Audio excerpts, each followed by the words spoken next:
Eva Cassidy with, of course, autumn leaves, and the autumn leaves have begun to fall, but all the colors haven't changed yet. But it's starting to get very, very pretty, and it will,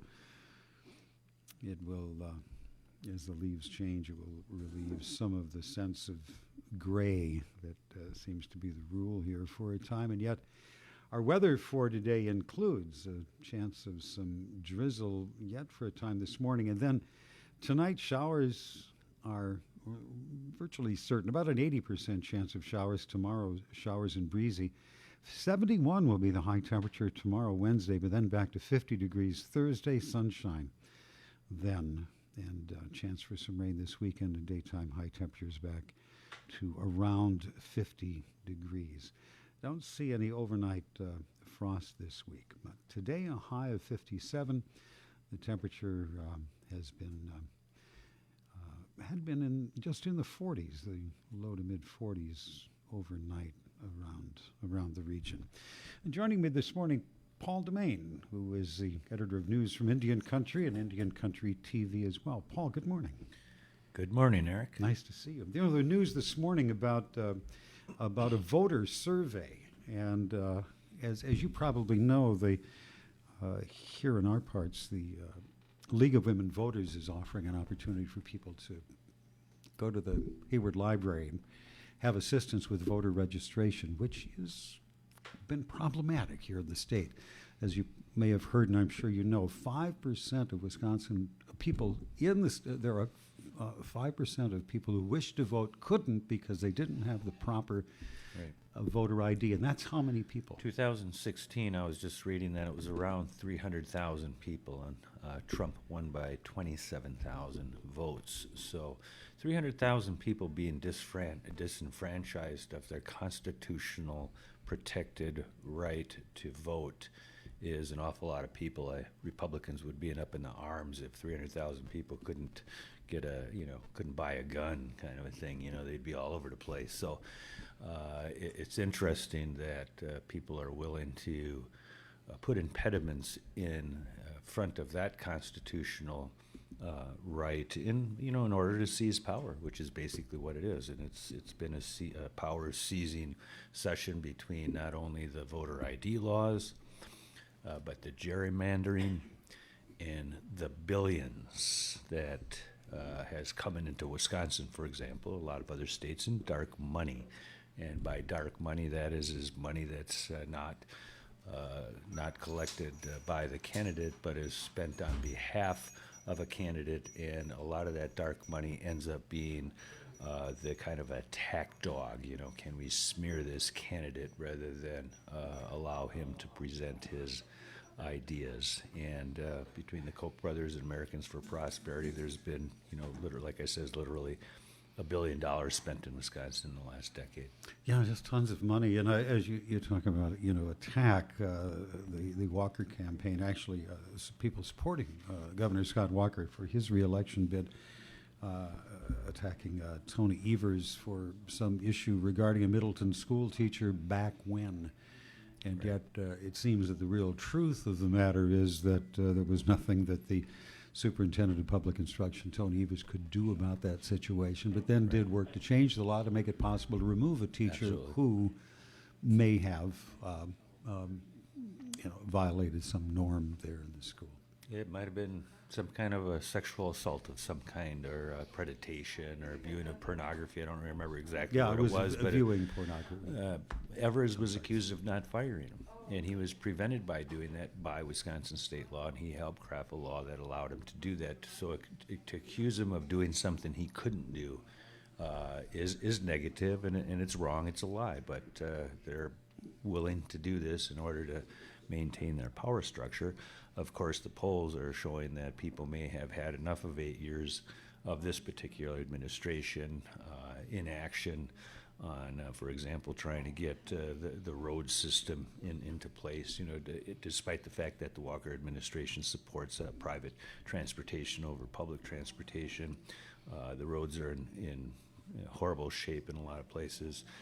Despite the fact that education funds have been cut drastically, and while he's reinstated some of that money in recent years and now claims to have been the education governor despite having hacked into the school system and reduced their ability and flexibility to be able to do the things they need at the local level. And for example, I think you were talking a little bit earlier this morning about chronic wasting disease, something that's been under this governor's guard pretty much nothing because of the spread now to something like 60-some counties in the state of Wisconsin. The gutting of the DNR, the gutting of the scientists, the gutting, the firing of people talking about and studying climate change and chronic wasting disease and other things have left the scientific analysis within the Department of Natural Resources lacking from what I've heard from other DNR officers who used to be there, employees that used to be there. And that's a big one. I mean, again, a lot of these issues have conflicts between different user groups, but when you kind of sacrifice the venison as a meal on the table because it's now unfit to eat in favor of trophy hunting and the state of Wisconsin raising money through hunting takes, you get these dynamically opposed positions. Water quality is another one. If you're going to let CAFOs self-report their spills, if you're going to allow them to pump hundreds of thousands of gallons of water to the detriment of some of the smaller farms around these big CAFOs, eventually there may be a clash in the way those regulations or lack of regulations are viewed. So in Door County, where there's been manure spills and algae blooms, people were concerned about clean water, concerned about tourism and the economy and the impact on the economy versus the ability of a CAFO to have thousands of pigs or cows and create the opportunity and chance for a massive pollution spill, some which have already occurred, brings into focus why some of these laws are in place, and that's to protect the public interest in clean air, clean water, forageable forest products, so you can go out and utilize things out of the forest, over the needs of these very, very large corporate farms, over the needs of for example, foreign investment in the state of Wisconsin in mining. Foreign companies have been here. They're the ones that have proposed a lot of the mines. The Back 40 is a foreign corporation. Enbridge is a foreign corporation. Foxconn is a foreign corporation. Foxconn, and so there's this surge to try to bring in things into Wisconsin because of jobs, without looking, I think, internally at what's possible there. If the Foxconn money had been divided among 72 counties, I think it was something like $52 million or maybe even more to each county.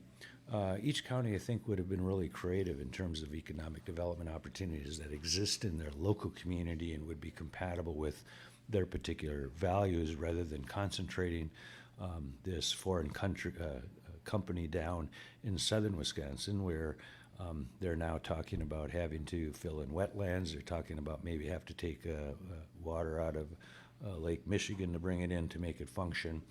And there's been this bend over backwards for this entity that's not being extended to Kimberly-Clark or maybe Polaris or Harley-Davidson or other local companies that have been here a lot longer who could probably thrive if the kind of tax exemptions and credits were given to them rather than some foreign country. Yeah, well, literally homegrown companies, as you say, Kimberly-Clark. It does not look like the Wisconsin State Senate is inclined to vote that $100 million package to keep Kimberly-Clark in the state. We'll see if that happens.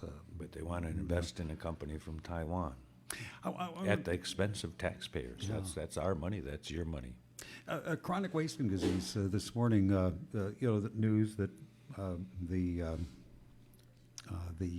Legislative Rules Committee determined that they would relax this decision to allow hunters, to not allow hunters to take the deer home. Essentially, that's it. There are 55 plus counties in the state where chronic wasting disease has been identified.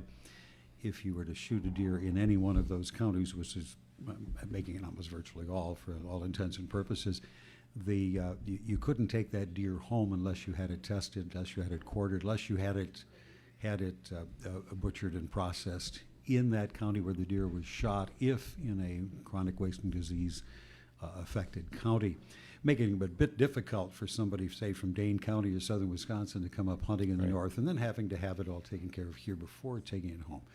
Clearly something that was going to inconvenience hunters, but maybe a good idea. Now the deer farms, they're going to have to put up fences. It was only a week or two ago, Paul, that the Great Lakes Indian Fish and Wildlife Commission said, you've got to do something about CWD because we've got treaty rights to hunt, fish, and gather, but what good are they? Right. What good are those rights if you can't eat them? So you must do something. Governor Walker finally stepping up to take some action, although interestingly, a state representative not so far away, Adam Jarko, says all of this is a bad idea and a campaign year political action on the part of the governor of his party. We want to think of it as a trust responsibility by the U.S. government to assist the tribes in preserving their property rights, their right to access food, fish, fowl, wild rice, venison, and other animals in the woods. And so, to contaminate a resource is a taking without compensation. And so, indeed, part of the posturing is illegal posturing that says if the state of Wisconsin isn't going to do about chronic wasting disease, maybe it's time for the tribes to take over management of the deer herd in the ceded territory. And of course, there are some people who believe that a proper management, for example, of the wolf integrated into northern Wisconsin would allow for the predation of those deer affected by chronic wasting disease. It might have been one of the more natural ways to take care of that problem. And of course, when chronic wasting disease was isolated in southern Wisconsin, would have been the time to enact strong regulations, especially having to do with some of these game farms, which seems to be the source of the spreading. Again, in order to protect the profit-making center of a couple of individuals owning a game farm, we may be sacrificing the herd. You may be sacrificing management of the herd because of it in the long run, because Great Lakes Indian Fish and Wildlife Commission at some point is going to speak out with a very strong voice, not just at the legislative listening hearings on the topic, but in the courts in the future. Mm-hmm. So, and a lot of these issues are playing into politics, because I think when you look at northern Wisconsin, you find that the people up here really are looking for pristine resources and a kind of society that's a little bit less complex than the urban areas and the cities and everything else. But northern Wisconsin is for a clean environment, clean water, clean pristine resources and everything. And so we do get in these cycles where people are saying the environment is one of the top concerns, education is one of the top concerns. And of course, we're getting ready for an election, and I've already voted. It's that easy. So we're going to get into that subject, since that's the subject of today. I definitely want to learn how to do that, because it may be that it's altogether possible that on election day, November 6th, maybe there may be something that gets in the way of going to my polling place, that little town hall. Could be an earthquake. Could be a tsunami. could be a blizzard. Depending on the way the weather's been lately. It was snowing or sleeting a couple days ago here. Rain, snow, sleet, hail, and flood. It's 70 degrees tomorrow, though. You imagine that. All over the place. Yeah, so that was, and that's really good. I mean, discussing these topics is very germane. This is what we want our politicians to represent, whether they're Republicans, Democrats, socialists, libertarians, or whatever they are. We want them to hear us, and sometimes there's a shifting in values that are occurring, and we may see another big shift here after a shift a couple years ago to the right. It appears that the shift is going to be back to the left into the blue a little bit, and at least with the polls here, last polls show that Evers is running about 50% to 44 on Walker. Walker's been stuck at around 44, 45% for about 2 or 3 years now, ever since his failed presidential bid. I think that when he said he was going to be Wisconsin's governor when he ran for a second term, and that's what he meant he was going to do, that he was going to be Wisconsin's governor, and then shortly after launched the presidential bid, I think it offended even some of his own supporters. But you see that, and I don't know that the Trump effect is going to be that of a big, huge effect. But I wonder. I'm seeing a lot of activism by women. I went to the Sequamigan Democratic picnic in Ashland, a month ago or so, and a good third of the people there were at their first political picnic ever. We've had a couple meetings here of the Story County Democratic Party that I was in attendance at, and we've seen new faces, and so that's good. We always need new blood. We need young people to be involved in politics. We certainly ought to. For example, I'm going to go back to having already received my ballot. There is a system called myvote.wisconsin.gov, where you can go online, and I've worked the system, and the system is getting better and better the longer it's been around. Plunked in my name and my birth date. My registration came up in the town of Bass Lake. I had to check off a few little boxes that asked me some questions. Are you currently residing in the same address that's listed here? Yes, those kinds of things. And I requested my absentee ballot online at that URL, myvote.wi.gov. Is that it right here? And you've got it right there. And if you, somewhere up here it says vote absentee, and on the right, and put my information in there. And it literally gave me, once it confirmed my information, gave me my voting history. And then I did request the absentee ballot, and it came back and it says, according to our records and the records of your clerk, you have no photo ID in your file of your registration. Can you scan a photo? And so you can take a picture of a photo ID, like a driver's license, a tribal ID, or some of the other, a U.S. passport if you have one. You can take it with your phone and email it to your Facebook account or your email account, where you can download it onto your computer or attach it to your registration. So how are you? I'm looking right at it. I put my name and my date of birth, and up popped my address. And if I click in, request an absentee ballot. How long did it take, Paul, for you to get the absentee ballot? I requested it on a Monday, and on Monday afternoon, what it does is once you've got your request in and you've scanned a photo ID and attached it, that's what I had to do. It told me that my application was ready, and that afternoon it said that they were sending the request. It went electronically to the Bass Lake Town clerk. She filled out the needed information, which is getting your return envelope in place and your other material with your name, registration number, and all that, so they can identify who you are within their records. I got my ballot on Thursday. So on Monday, I requested a ballot. On Thursday afternoon, I went to my mailbox, and my ballot was there. And so I have filled out the ballot, and in my case, I didn't drop it back in the mail. I did make a mistake on one date, and I did change the date, but I thought that I would go in and check with the clerk because I've done this before, where we're just checking out the process of absentee ballot voting.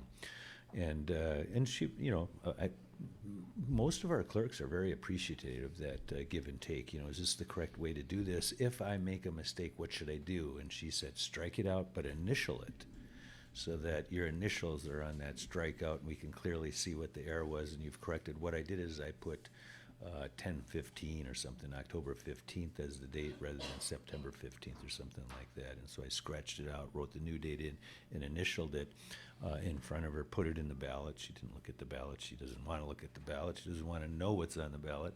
Sealed the envelope, and there we go. My vote is in. And we've had several of them.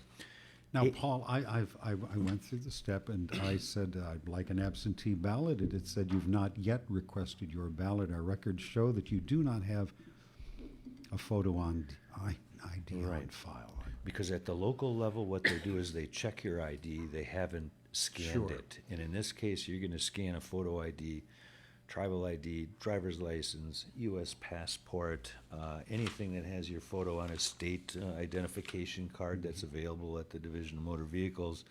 And there's several others that can now be used in that process as well. That's to prove your identity for a registered voter. If you're going to register for the first time, you're going to need a utility bill in addition to a photo ID that gives a physical address of some kind. So that could be a hunting license, an affidavit from a homeless shelter, concealed carry license, residential lease, in addition to the photo ID. So although, the photo ID is the newest portion of it, and that has been maintained. There was all kinds of other things that came with the restrictions on voting that came along with the gerrymandering of the districts to preserve the Republican control and majority in the state of Wisconsin. There's still lawsuits that are in court on both of these issues. For example, there was a real tight restriction on when early voting could start. And this was a case where that went to court and was struck down because, again, local clerks were saying this is a local control issue. After the August primary ballot, when the ballot's drafted up, that ballot's ready to be voted on. Why wait until November 6th? There are some states like, I think, Oregon and Washington and Vermont who don't have polling places anymore. They register you online, they send you the ballot, and you mail it back. And it's interesting that all these restrictions, like you can't register 10 days before the election. Students have to have a certain kind of an ID. It has to have an expiration date on the ID. You can't vote any earlier than X number of days, and there's only 4 days. Some of these have been struck down to make them more liberal, but it's interesting that you can have all these rules restricting voting, which is a constitutional right and a civic responsibility, but the state of Wisconsin can't figure out that if you go to get a driver's license, they ought to register your vote. If you go to apply for food stamps, they register you to vote. If you go visit your probation officer, they register you to vote, so when you're done doing your time, you can vote. Those kinds of, when you go to a health clinic, there's a registration station there that's automated so that we get the fullest participation in those states where they've eliminated polling places and have gone to online requests for absentee ballots or registration, and you get it mailed in home. Voter precipitation is something like 86%, a lot higher than in the state of Wisconsin, and Wisconsin has a good reputation for voter turnout. Mm-hmm. Now, Paul, when I've gone to myvote.wi.gov, I clicked send me an absentee ballot. Says you've not yet requested one. It says please upload your acceptable photo ID for voting below. For those of us who are Luddites, exactly Okay. how would I do that? Well, we have a photo right here, or A camera. a phone and a camera. Get your driver's license out with it. We're going to take a picture of your driver's license. I'm going to email it to you, or I'm going to send it by Facebook Messenger. I'm going to attach it, and it's going to drop into your Facebook account where you can then download it, or your email account where you can download it to your computer that's sitting there. And now what you want to do is ask that to upload the photo. So you're going to attach the photo to this request here, and off it goes. I happen to have a scanner in my office. I scanned it, sent it to my email, downloaded it off my email. I could have sent it to my Facebook account and attached it to the request. It took about 5 minutes to do that. That was the biggest holdup. And from there, it's automated. And you still got your Thursday, 4 days later. Four Monday, days later, Tuesday, you got it. Wednesday, Thursday, I got my ballot. And I could have voted that day. I wanted to show everyone that I had it, so I wandered around for a couple of days showing it to Looky everyone. here. But I could have voted it and put it back in the mail, and I would have been done. 80,000 people in the state of Wisconsin have already requested their absentee ballot. You don't need to have an excuse to do it in the state of Wisconsin. Early in in-person voting has opened up in Dane County, in Milwaukee County, I think in Kenosha County already. That was a law that was struck down, a restriction that was struck down by the state Supreme Court or federal courts that said that local clerks, local control, when you're ready to start collecting tallies from registered voters, that's fine between. Why wait until November 6th? Let's get this out of the way. We don't want lines, of 100 people standing in line, handicapped people having to stand in line in their wheelchairs or in their walkers or whatever it is. Let's get some of this done now for the convenience of people and help people exercise their constitutional right and civic responsibility.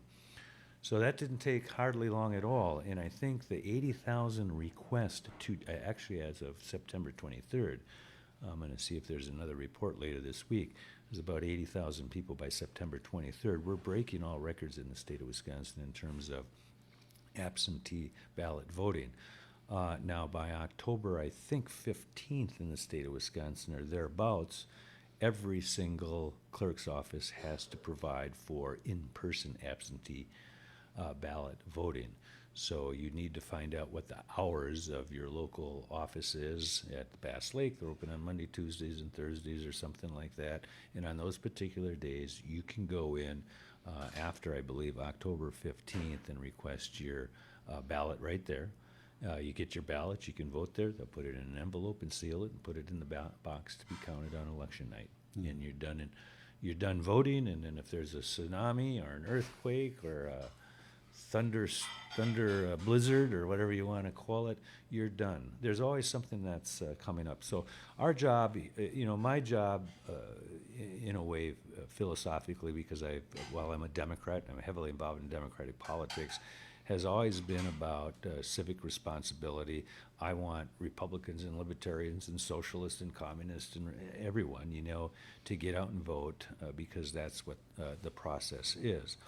I know as a Democrat that, for example, the tribes, if we sign up 100 people to vote, probably 80% will be Democrats because of the history of the Democratic Party and their willingness to bring in tribal members. When I came here to Lac-Courte in late 1979, there was an action by the local Democratic Party opposing the tribe's grocery store. And so we signed up 400 people who had never been registered to vote before. When we went to the polls, one of the ladies just said bluntly, "Where are the Indians coming from?" And they were getting out and voting, and they hadn't. Dennis White will tell you about how in 1963, his mom and dad in Superior, Wisconsin went to the polling place to try to vote for John F. Kennedy, or 1960 or sometime around that era. And were turned away by the people there. They says, "No, you can't vote here. You have to go back to your reservation to vote." And so they were not allowed to vote at the polling place. So,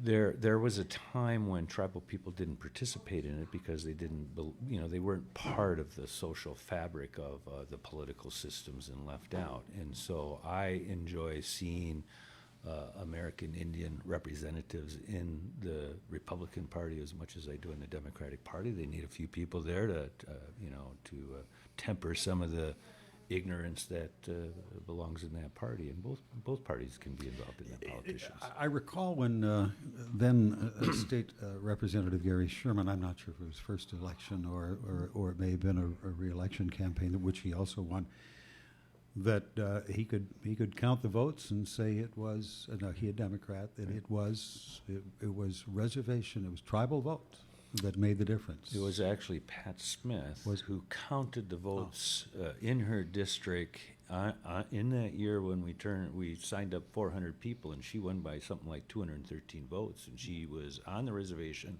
the next day saying, "You helped me carry this district." And I think Sherman could see the same thing.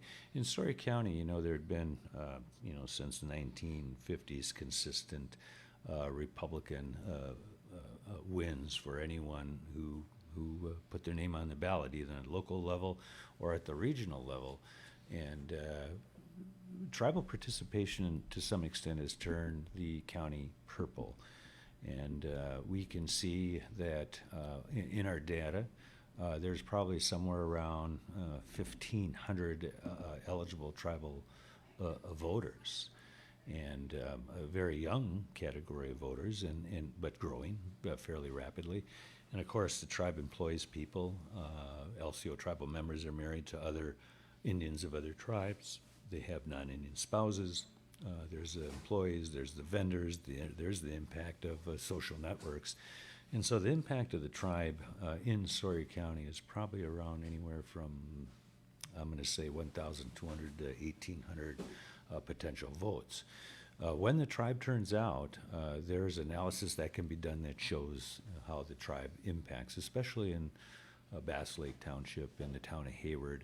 And I even think we've kind of overlooked the city of Hayward in terms of a potential voting trove. But the problem in the tribal community is a lot of transitional housing. People move around, so they don't always keep their identification up to date. Tribal IDs were not accepted until recently. Senator Jerry Petrowski, a Republican in the 29th District, did help put together a bill that allowed for tribal IDs to be used, because most tribal IDs don't have an expiration date. It's like you don't quit being an Indian on March 24th, 2018. The tribal ID is issued to you for life, and it doesn't have an expiration date on it. So because it didn't have an expiration date on it, it was not a valid ID. And that law has been changed. There's been a loosening up of a few other things. So as people, I think, get comfortable with some of the nuances of what people carry with them, it's getting easier. Like I said, some of this online stuff, and Sharon Starr, my understanding at the tribal office, is going to have registration forms, and I'm hoping that the people working with her are going to put her through the experience of going online and requesting her absentee ballot so she can help other people do that. But I think that's where tribal governments, the library is an open public place where people are helping people register. Tribal government ought to be a place. There ought to be numerous sites, because unfortunately, when a couple of years ago we were talking to people coming into Honor the Earth powwow, are you registered to vote? The one category of individuals that had a thorough no were young women with children. I don't have time to register to vote. I got kids. I'm already stressed out so much. But there was an effort by some women to talk with young women with children. Not a single one of, the dozen or 20 women with children that came through there who were interviewed were registered to vote. And yet the impact of policies on education, them, housing, especially. healthcare. Yes. And that's, Women and those their are children. the big issues. Yes, indeed. Healthcare. Indeed.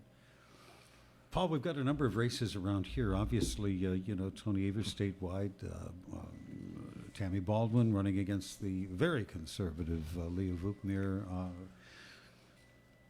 Republican candidate for Senate. Here and nearby, of course, Janet Bewley is being challenged by John Boland. I James see. James Boland. He's It's John.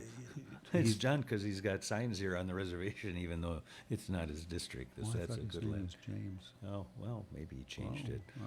I think it's Changed John Boland. In any case, Elizabeth Riley running again in the 87th Against Jimmy Boy, James Edmond. Jimmy Boy. Well, I guess he likes Jimmy Boy. That's the James, Edming. maybe. And of course, Sean Duffy is being challenged by Margaret Ingebretson, who by some measure may have surprised some that she took the primary against the physician out of Marshfield. Brian Ewert. Yeah, Brian Ewert. Right. What do you think? It's Well, a bit of a challenge. I guess we've got about a minute, but Well, go ahead, there's a your full thoughts. slate there. There's a full slate of candidates. I tell people, go out and ask questions, find out what your leaders, your grandmother, grandpa, those kinds of things, talk with people about these candidates. But yes, there's a full slate of Democratic candidates that are challenging the incumbents all the way from the governor's office down into Sawyer County, including 2 independents running against Republicans at the local level here. That the local Democratic Party endorsed, because the independents did come to the local Democratic Party and ask for their support. And of course, Attorney General Brad Schimmel. Right. Josh Call running against Schimmel. And he's got a great pedigree. His mother. Yeah. Was, He's a rather exciting guy. In fact, I like the Tony Evers Mandela Barnes. I've known Mandela Barnes very young, 31 years old, very firebrand, who is going to turn out a lot of the vote from the black community in southeastern Wisconsin. He could be the second time a African American has won a statewide office, but what he is very, very articulate, and I look forward to seeing him he in the governor's was office. hugely impressive. That young man at 31 has quite a future ahead of him, I would say. Yep. Politically. I mean, Get out. beyond lieutenant governor. Should Get that out be and the get case. registered and get out and vote and relax if you can. Politics is a wild ride at times. Paul DeMain, news from Indian Country and Indian Country TV. We have Democracy Now! Coming up in just a moment, followed by the Patchwork Program. Caroline hosting the Patchwork Program today at noon. National Native News, Native America Calling. And again, Paul, if people want to get in touch with you and learn what you've... whoops, there it goes. Here comes the news. 715-634-5226. Is that right? Yeah, you got it. Yeah. Thanks, Eric. But thank you.